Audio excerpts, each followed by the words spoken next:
Hey, you'll never hear me say that again. You didn't get it online. I didn't. That's not I on didn't. recording. Nah, it's not recorded. Oh, hold on. Let me do something. Oh Let man, me do something. That was funny.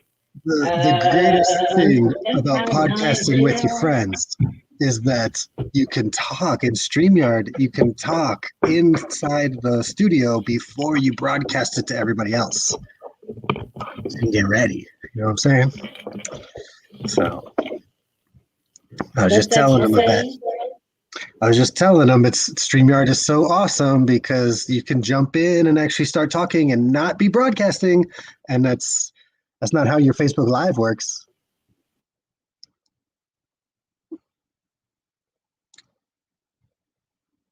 Yeah, They are. If you froze, I froze. I'm not really frozen though. smart idea. Let's plug in the. Oh my god, the internet's gone batshit crazy. I don't understand why. I plugged it in, and I thought if I plugged it in, it's gonna work better. Okay, maybe it does. Maybe it just needed to settle in. Yeah. Yeah, maybe. Mm-hmm. So here we Mm-hmm. are, late. Here we go I sound pretty again. loud. Here we grow again. I feel like we need a jingle. Are you any good at jingles? Oh my gosh, yes and no. I mean, not that I've ever created one, but I'm constantly coming up with tunes and things. Do you know the website Fiverr? Yes. You know that one? Um, Yeah. like all the things that you can pay $5 for, and then if you want more Yeah. stuff, you can pay an upcharge fee, and they'll. Yeah. I mean, you can spend thousands of dollars on there, but you can find $5 uh, super awesome like lost leader. Like when you're an entrepreneur, a lot of the time you want to give something away at a loss to you, but you're Hmm. giving them a smoking deal. So now these people love you. So now they come back for more business. And Yeah. you want to, most of the time you lead to get your customers, it costs you money. And then they stay your Yeah. customers and you make money. So Yeah. Yeah. that's a really good loss leader That's a in great that. model. Yeah. It is. Mhm. Yeah. It's What's it's that by got to do with design. jingles? Would I get a good jingle on Well, it Fiverr? was like the Fiverr is full of people who have experience with music and making videos and all this stuff. Mm, And I bet you could find for 10 or 20 bucks, someone will crack out their yeah. keyboard and be like, Someone there it is. will think of a jingle. Hmm. Like if we come up with a sound like in humming, like, Mhm. yeah, we're, yes, we have, I think we've been averaging Yeah, two or how's that gonna three. go again? Here we go again. I didn't know. That sounds a bit Warner Brothersy. You know. That's probably what I grew up on. Um, so here we go again. Yvette Franklin from who knows where. I think she's in London again. Yeah, I'm home now. Yeah, these are my plants. That's how you I can did tell my I plants. did recognize your space, and Tom's there. It's great time. So Dogs, it was good dogs. to talk. Man, we don't connect like we did physically. It's good that we stay on Zoom. So Yeah, totally. It's a blessing. I remember kind of right at the beginning of the lockdowns, especially here in the UK. We were doing coffee connections, weren't we? We're doing mhm, calls. mhm, A really good friend of ours, kind of Andy Manning, he's kind of started that whole thing. mhm. And we were literally sometimes from 4 different countries, 5 different countries, Yeah, right? And it was many. really amazing. And I think that we did it so consistently Mhm, that I didn't even realize the positive impact of it mhm, until much later. mhm. Like it was like we had this blessing in place that almost shielded me emotionally and mentally from the truth of, well, the truth. The circumstances that were happening in the world at the time. I think it really shielded me from the reality of it, because I was connected literally very often. And then we were doing all these add value calls and kind of just reaching out to each other in our community.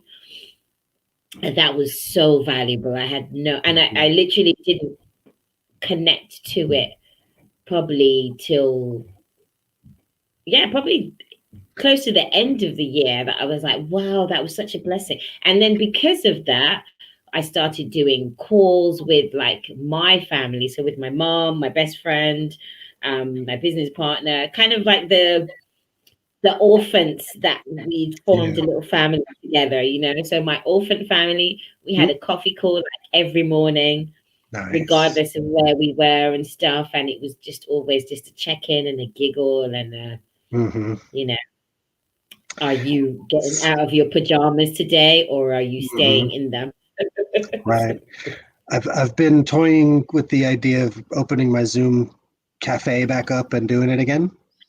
Yeah. It's why toying? Well, let's talk about it. It's we're here live streaming to ourselves, and it's my fear that I use. All right, team, whoever tunes in later, if you're not tuning in live, get out your pencils. Being honest, and that's really where my best work does. In the past, I've used the excuse of, if I start that and I say I'm going to be consistent about it, then I have to be. And this is like when you're in a victim place and you're not in your highest like service to yourself. Vibration. Yeah, easy for me to, in the past, say, well, I don't know how I'm going to be successful. And if anything comes up and I miss a day, then that's not going to be, I won't be a man of my word. And then the 4 agreements fall apart, and then I'm going to go hide. And so instead of like making a fool of myself and then having to run away, I just won't do it. Greatest. That's interesting. Yeah. Like, So it's like the fear of not being consistent or true to yourself, isn't it? That's really cool that you said that. Because I'm in the middle, we're in the last week of a 21-day review with a friend of mine. So we did some work, some mind valley work called the Life Book. And we're looking at, I think it was 11 different areas of our life. And then that was like, I'm sure it was at least a year ago, maybe, right? It was about a year. We did that about a year ago. So one of the ladies that I did that with, a dear friend of mine, she called me and she was like, let's review this, because I feel like I'm not really, I'm disconnected to the work that I said that I wanted to do. And it was hilarious to review it, because first of all, it wasn't true that she was disconnected to the work. And it wasn't true for me either. It wasn't true. There was stuff that she was doing in her life that was totally in alignment with the things that she said she wanted to do, and with the habits she said she wanted to create. She just took it for granted, and because she was so used to deciding that she wasn't doing it, or there was something not quite. I guess maybe it's just if you set yourself really high standards and are critical of yourself, kind of thing. So we decided to do this 21 days. We're at the final week. And what we found is that with all the things, we've got like 11 things, and it's not 11 separate things. Some of them are quite connected. So if you do one, you've done 3, kind of thing. And it's all, mapped out. And we've got it on a Google Doc. My analytical side came out, and I put it on a Google Doc, and we've got a shared Google Doc. So she's got to fill in the day the things she does in her day, and I've got to fill in the things that I do in my day. And we got to several points. The first week was fantastic. Second week, no, we started to kind of drop off of things. and like weekends were a bit of a nightmare, and I was traveling, so therefore kind of me trying to fit things in. But even when I wasn't traveling and I was home, I had whole mornings where I had plenty of time to do my Mm-hmm. morning rituals, but I just sat there on my phone playing with Duolingo. Mm. No, for no reason. Mm-hmm. There was no internal conversation. There was Mm-hmm. nothing. I just could not be asked. Duolingo. Hey, at least you're learning something, Right. right? Right. I'm giving you So the positive side. you're giving me the positive side. Yeah. But my point about the consistency was this. Even though we've been talking, because we send each other messages, like checking messages every evening, because she's Mm-hmm. super busy. She's a pediatric nurse. Um, and she's super busy with work. So even though we send each other these messages in the evening to check in and so on, the critic says I am not doing all of these things. Right. I'm It's not easy. doing all 11 things. But when It's you easy. looked at our sheets, it's like, but you're doing so much. And then I had an aha moment when you were talking then, was like, yeah, but I'm doing, if it wasn't for this agreement to do these specific habits every Mm-hmm. day, I wouldn't Mm-hmm. do any of them, never mind about 8 out of 11 or Mm-hmm. 4 out of 11 or even 2 out Right. of 11. Like none. Right. Right. It wouldn't happen, period. So the fact that we have the plan is like half the battle, because it's not Yeah. ideal, and I'm not making excuses. It would be wonderful to do all the things all the days, and I think that we're building up to that. But the acknowledgement was, there way more is happening than if we didn't have the intention and the planned out thing to say, Right. look, these are the 11 things every day. Yeah. So is that just a big shiny excuse, or is it true? Well, I think you're bringing up a good point. It's really what we make of it, because you could look at Mm, this page of I've done 2 things every day for 15 days in a row, and I've done 10 of those days, and I've done all of them for 4 of those days. That's a big improvement to the 20 days that came before that. yeah, yeah, You gotta, I'm really, you know yeah, me, I'm really absolutely. good Yeah, at yeah, celebrating, and I'm also really good at getting bogged down in the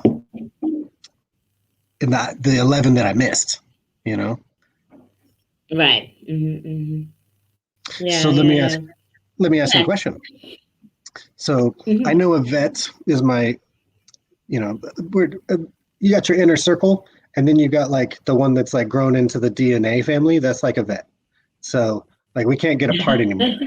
So, but I know you. I want to ask you this question. Nah. So I know you're a mom. Yeah. I know you're an entrepreneur. I know you work on multiple income streams. I know you contract work for other people. I know that you have projects that are international. I know that you're a board member of a nonprofit that supports girls worldwide. Like you got a lot going on. Pretty awesome. Yeah. And Yeah, yeah. so let's say you were going to take on a capoeira challenge, and the capoeira challenge was 2 hour-long capoeira sessions a day for 3 months in a row. Can't miss a day. Mhm. If you miss a day, Mm, you have to start over. And essentially, yeah. I'm taking the 75 hard. If you've heard of that mental toughness plan. Mm, no, you have to tell me about that one. Yeah, I don't want to like Yeah. bring that because I know we're on a Yeah, timeline yeah, today. But let's say yeah. that mom, teacher, I don't know if you're still homeschooling, like all these things.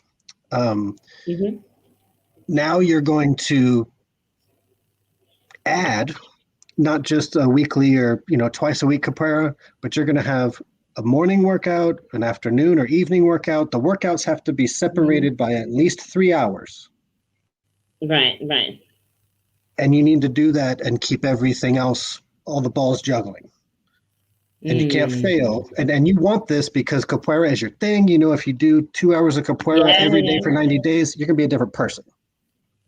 Yeah, And and absolutely. and you plug into that, and Absolutely. that's what you want. So right now, does it sound easy to do 1 hour capoeiras a day and do everything in your life? Kinda. Yeah. I'm springing this on you. We didn't plan this one. Like I'm springing this on you live. So, Yeah. but from what you just said, I really want to But I know know it would like be how a, you it feel. would be a it would be a stretch. It Of would be a course, stretch, I think, because you wouldn't. now, so at the moment, I do yoga every day, every morning, Okay, and I'm doing capoeira like 3 times a week. So really, I'd only be adding a couple more days. It wouldn't be like the right, yeah, but it would be a stretch. But then that was the entire point of the 21 days anyway, because right. it was like I bet. because we had that, when you have that conversation, you're like, oh, that's a lot. You Mm-hmm. look at all these things and you're like, and then it's like, well, no, not really, because like one of the things on the 11 things is be consistent with all of the above. Yeah. The other thing is complete this chart every day. Mm-hmm. That's not really an extra thing. That's just if you do the things you're supposed to do, then you get to tick that box and that box. Yeah, Mm-hmm. exactly. So, Mm-hmm. and there's like one of them is contact. So we're supposed to contact. We choose to. We get to. I like that way better. So That's we true. get to contact 5 people every day, connect with, or contact 5 people every day. But one Mm-hmm. of those people has to be a brand new person. Okay. Whether that be someone you connect with on the street, someone you connected with on social media, but you're Mm-hmm. deliberately interacting with a brand new person. Now, if I'm Mm-hmm. doing 4 of those and one's brand new, then that's not an extra thing. That's just it's the same thing. That's right. Do you know what I mean? So when we broke it down, it was like it's not really 11 complete new things. It's like stuff that fits into stuff and that's Mm-hmm. life. Like nothing you're doing is like exhaustingly one thing. It's like things that Right. can fit into life. But saying Mm-hmm. that, I have had these moments where I have the time, I'm not tired, and I just can't be asked. I'm like, Mm-hmm. no.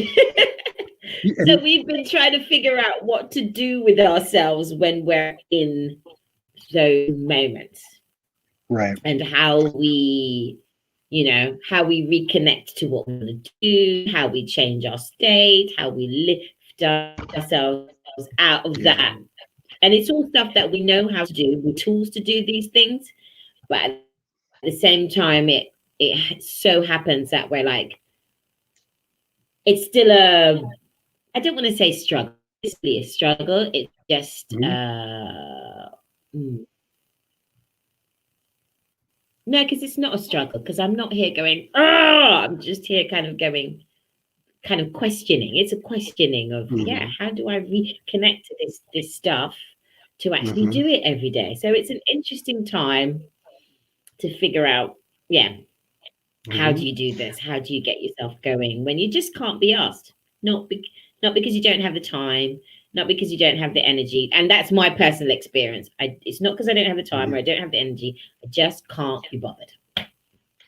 And that, and I speak a different English. Does that translate to I don't want to right now? Is that like I don't want to do that um, right now? yeah, I don't want to do that right now. Yeah, Yeah. exactly. Yes. Okay. Yeah, I don't Because want to do that right now. For no particular reason. I think if I say I can't be bothered, it might have a different context on my English.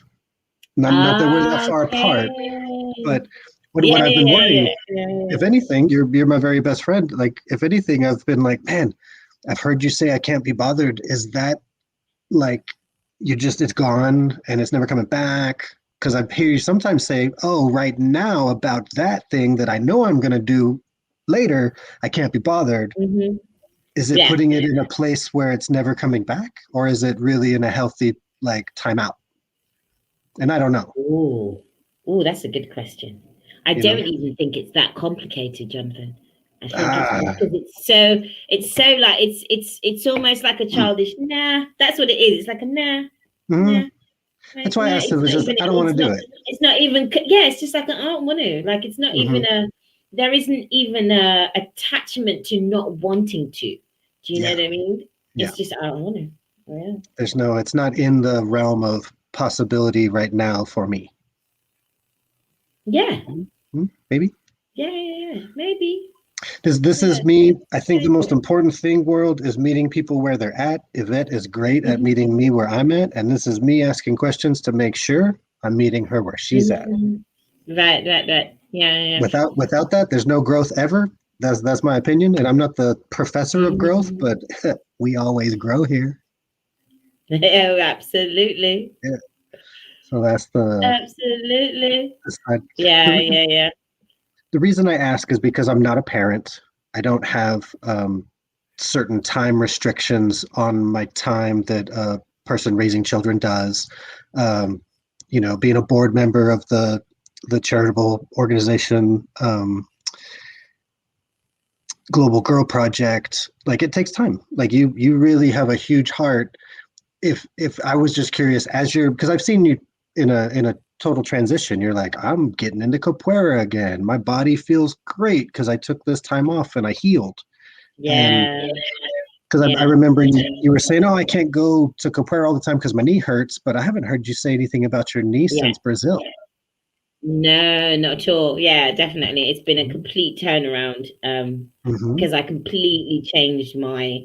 Actually, it's not even, it wasn't such a complete change of my diet. One thing that I've learned is it wasn't so much about what I decided to eat, it's what I decided not to eat. That made all the difference. And it was so bizarre. So it's what I decided not to put in my body. Yeah. That's the good stuff. That's the good stuff you decide to put in.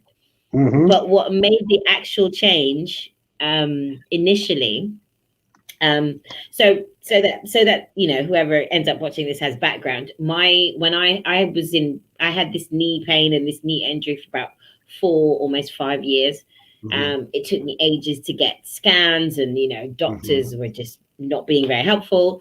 And then I walked into my we call them GPs, like my general practitioner, like your everyday doctor. Walk into her one day, and she was she doesn't work there all the time. She comes in sometimes, and she kind of listened to my whole story, looked at my looked at the history, and said, "Oh, well, the next logical step is we get you this scan." And then she just got me the scan, and I almost fell off my chair because I'd been asking them for this scan for like 3 years, and nobody was like, "This is the next." So for her to say that, I was like, "Holy moly!" Wow. So then we went and got the scan, and that happened super quickly compared to how normally that's years. She did a referral in a couple of weeks. Right. And then finally, it turned out it was a combination of things. It was inflammation, water, wear and tear, and the beginning of arthritis. So horrible. But so it was the combination of things. So what I looked at, I'd read this amazing book before called The Plant Paradox. That talks about how certain foods you eat react to your body and how they cause inflammation. So I basically just cut out all those foods. I was like, if you cause inflammation in my body, so it was dairy, it was certain wheat, it was certain vegetables, certain fruits, I just stopped eating all of them. And within 3 weeks, I went from someone who took painkillers every day, regularly, all day long, to someone who didn't take them at all. Wow. Like none. And then before I knew it, it was months, and I hadn't taken any of them at all. So yeah, it was all about and then from there I could focus, okay, so what foods can I put in now? Because once you take out the stuff that causes problems, then your body works like it's supposed to. And then you can focus on, okay, what do I put in that, strengthens, that helps the healing, that is good, that's so all that lovely stuff. So and is it Dr. Stephen Gundry? Yes, that's the one. He's a doctor, right? That's the one. He is a doctor, yeah. And that's one that I followed a lot too when I was doing 75 hard, which is I was kind of giving you a capoeira version to see where your head was at. Because I'm trying to support somebody that asked that question today, and they're like, how do busy people get in 2 workouts a day separated by a big window? So you can't just work out for 2 hours. You got to work out 45 minutes sometime, and then 3 or more hours later, work out again. Every day for 75 days. And while you're doing this, this is not a nutrition plan. It's not a diet. It's a mental toughness challenge. And Okay. it, Interesting. the benefits, like the before and after pictures that I see, people are like, that's a diet program. That's an exercise program. It's a mental toughness program that has some nutrition requirements and some activity requirements, and they're hard. And it's called 75 Yeah. hard. It's not called 75 Right. make up your own So rules. it's Like in the name. it's not 75 hard, do these 11 things, but you can do 2 on Monday, and Wednesday you can skip it all, Yeah. and Thursday you can do them all. It's not this. It's really hard. I've actually started and not completed more than once. And there's Right. huge And lessons then when in the you don't breakdown. complete, what do you do? You start over. When you don't complete, you start over from 1. Yeah. Wow. It's so That's hard. cool. And Yeah. a lot of people jump into this particular. It's Andy Frisella is the guy's name. He's a guy that entrepreneur from the time he was 18, 20 years old, and he just made it work. He was incredibly disfigured at one point, so he kind of figured, well, I'm going to be one of the ugly people, and ugly people don't win. And he went through the breakthrough in his head on, well, just put that Stephen Gundry info in there. He went through the breakthrough in his head because he himself was like, well, what else am I going to do? I'm not going to go work for somebody and be happy.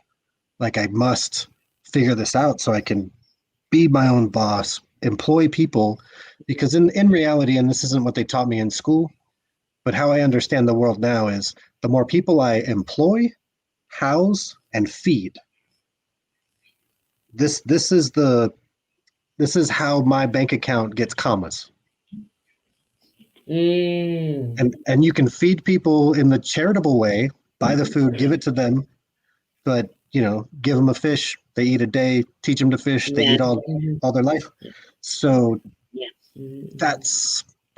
I know that I've been on the wrong side of that many times, but I'm committed to my growth in a way that I've never been, where we're podcasting without a map. This is going to go to a great place, but we don't know exactly where it's going. We just know it's going up. We know it's getting better. And yes, absolutely. I mentioned all that to say the plant paradox was one of the best things I found for my nutrition, and it's hard to stick to, but it really makes you feel better. Oh, yeah. But it really makes you feel better. It does. Totally. It does make you feel better. So that was huge for me. And even within that now, so I have an amazing physiotherapist who is my master's wife. So she does capoeira too and has done it for many, many years. And she's very unique as a physiotherapist, that she understands my sport and what I expect and how I throw my body around. Because even the physiotherapists I had before, they were just like, yeah, I don't understand that, and I don't know what you're talking about. They were just like, what are you doing? You do that and you're hurt? Yeah, don't do that. Yeah, exactly. They're like, one of them even said to me, well, stop it. And you're going to come to me and paid me money for that. He's like, stop it. He's very English about it. He said, well, stop it. Just stop it. I knew like, somebody would have said that. Stop it. Stop it. In a way, they can't be bothered to figure it out. It's just like, exactly. But But that's not healthcare. You got to figure it out. It's not. You got to figure it out. And I think everything is a mind game and a growth game, because there were moments that I knew my knee was healthier just because I could walk up down the stairs, I could run, and I wasn't taking painkillers. But when I was training, there were certain movements that I wouldn't do because it's like my mind equated that movement to pain, and it was like, you're not fucking doing that. So every time I went to do it, it was like, not doing that. You're not doing that. And I would just fall on my butt because it would be my brain just hit the brakes. You're not doing that. That means pain. So, and, kind of had to work with the mental breakthrough of just little by little getting myself warm enough to do that movement and to retrain my brain that that movement wasn't painful anymore. Yeah. And that we were capable. It's in the tiny, you are capable. You are capable in the tiny amount of time. Gosh, I haven't tested to see if I have antibodies yet, but pretty sure I had COVID about 3-4 weeks ago. And it led to my mom coming down with it. She was going to go on a trip, so she had to get a test so that she could go abroad. She was going to go to the Bahamas, and nice. Positive COVID test does not let you go to the Bahamas. No, sir. So I got to watch her not go on a vacation right before a surgery, and it's like a good vacation right before a major procedure is really nice. It would have been great to see her do that. But I say that to say when I was sick, I worked pretty much like I was 7 years old. Didn't do a lot, laid around until I could feel healthy. But what I did do is popsicles and cookie dough. For like 3 weeks. For like 2 or 3 weeks. Like, that does not sound good. I didn't have them together.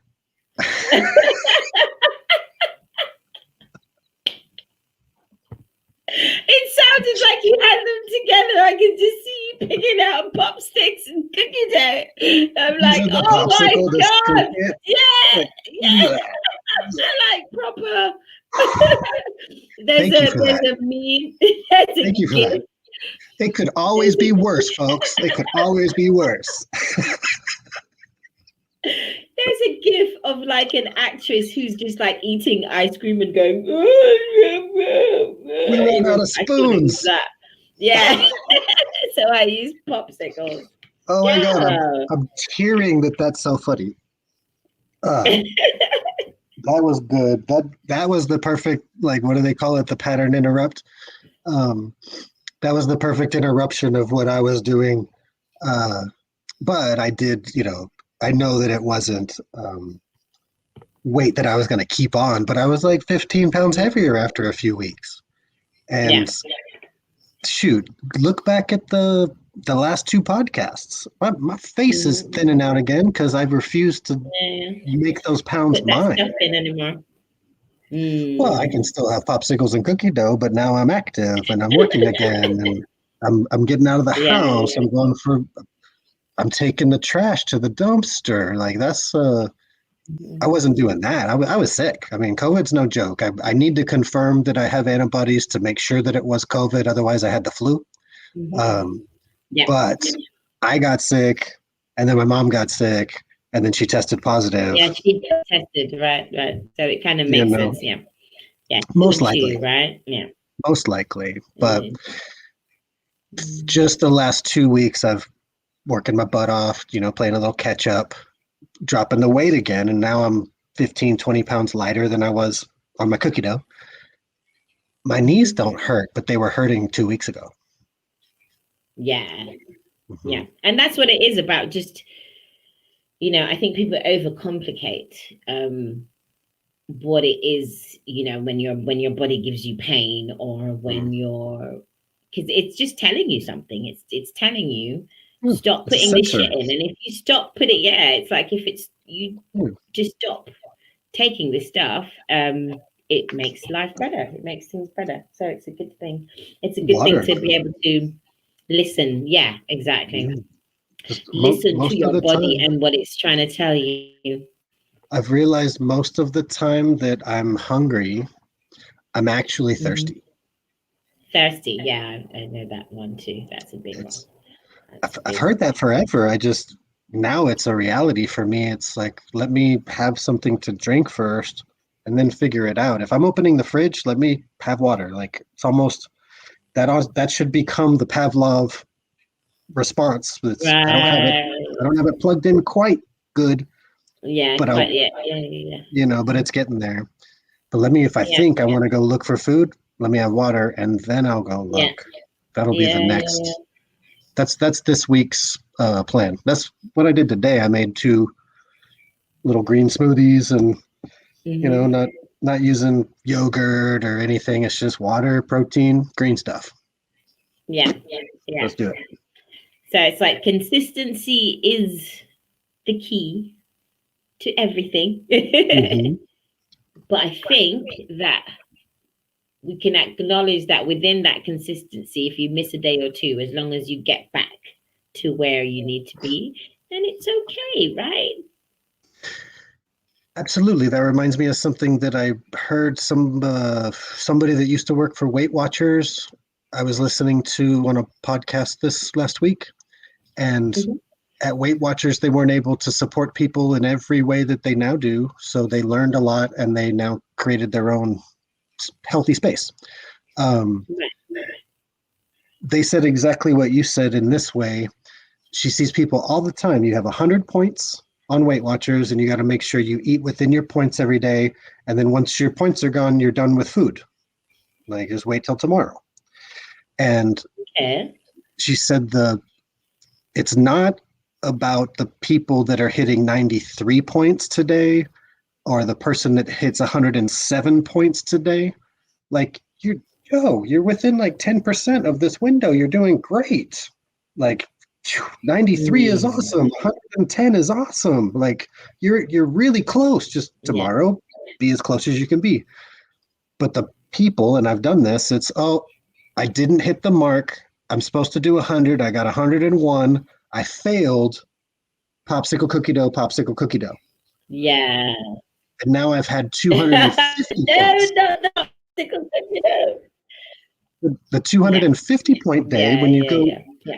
if you're supposed to have 2,000 calories and you have 2,100 and you beat yourself up and you're a failure and you eat a whole Mhm. pizza because you're sad, Over those one little hundred. that's Yeah. no big Yeah, that deal. makes Like, no sense whatsoever. Yeah. it's I don't think it's hitting it to the Yeah. bullseye. It's staying close and just Yeah. celebrating the little things, and don't beat yourself up, Yeah. Jonathan. The other thing that we discovered in that whole review thing, because just as you said that, it reminded me of that.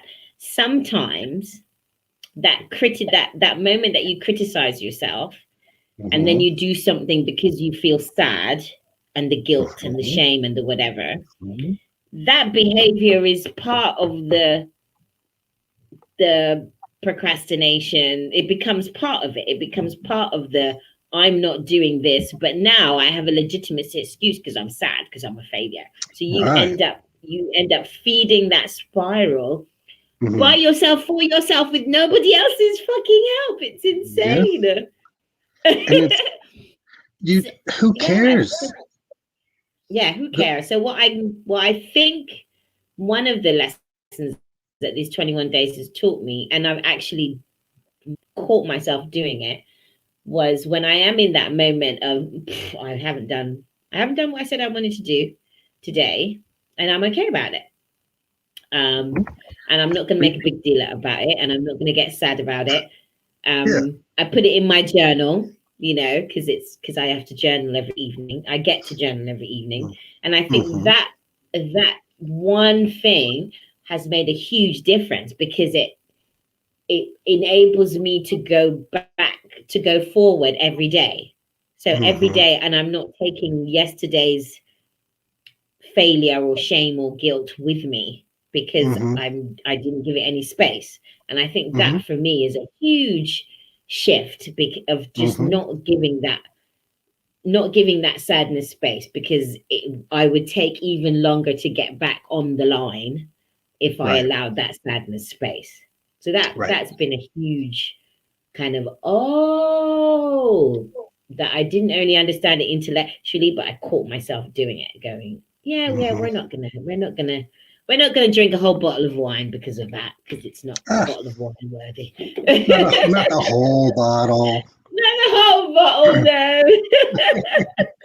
Man, it's crazy. They make a hole in the bottle. That's why it works. That's Um, why it works. There you go. I think that's really astute. I mean, I've definitely done that. What the girl was talking about of, oh, I failed today, so I'm a whole bag of Doritos, and Yeah. it's a short term pleasure because it's the taste and it's the crunch Well, and it's the yeah. you know But it's not really pleasure, though, is it? Because you're fueling your sadness. What's pleasurable about fueling your sadness? nothing.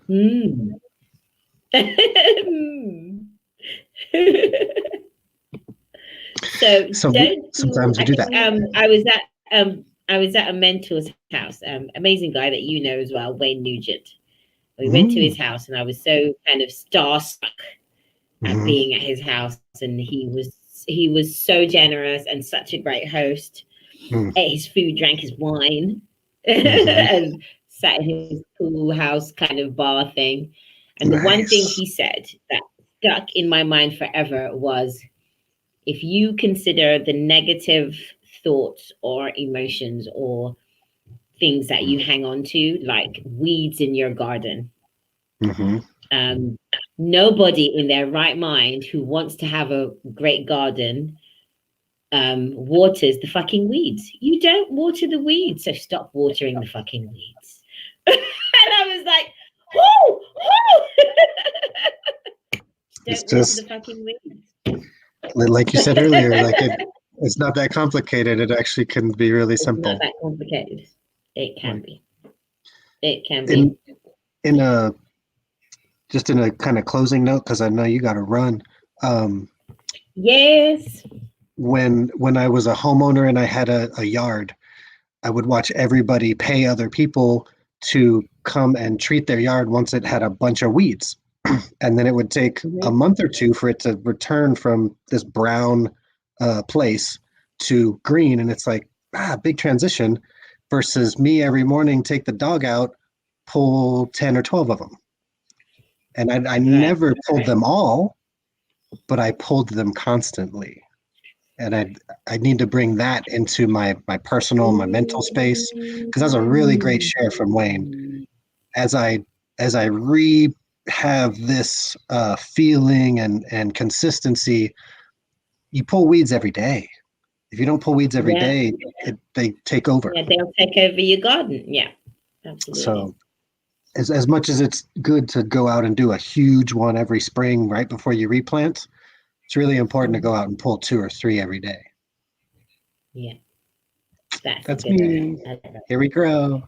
There we grew. There we grow again, and there we grow again and again. There we grew. There we grew. Tune in again. Matching red shirts again. Too funny. That's 2 times in a row. That's awesome. Amazing. Awesome. Thank you. Whoever gets to listen to this message, whoever gets to grow from it, share it, whatever you get to do with it. I hope it's a blessing on your lives and, stay awesome, right? Yeah, be legendary. Yay! End broadcast.